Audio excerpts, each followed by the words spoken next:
మకర రాశి.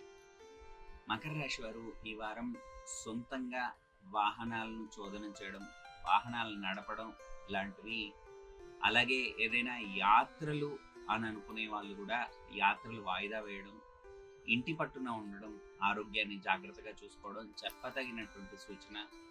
అలాగే మీరు మౌనంగా ఉండడం, మీరు ఏవేవైతే పనులు చేస్తూ ఉంటారో ఆ పనులపైన ఏకాగ్రత పెంచుకొని దానికి ప్రణాళికను రచించుకోవడానికి కొంత సమయాన్ని మౌనంగా, ఏకాంతంగా గడుపుతూ ఉండడం ద్వారా భవిష్యత్తులో మీకు చక్కటి ఫలితాలు ఉండే అవకాశం ఉంది. ముఖ్యంగా తృతీయంలో ఉన్నటువంటి గ్రహాల కారణంగాను, అలాగే మీరు ఏ విధమైనటువంటి గొడవలకు దగ్గరగా పోకుండా దూరంగా ఉండడం, మౌనంగా ఉండడం, ఏకాంతంగా ఉండడం ద్వారా మీకు చక్కటి ఫలితాలు ఉంటాయి. ఇదంతా కూడా మీకు చెప్పదగినట్టు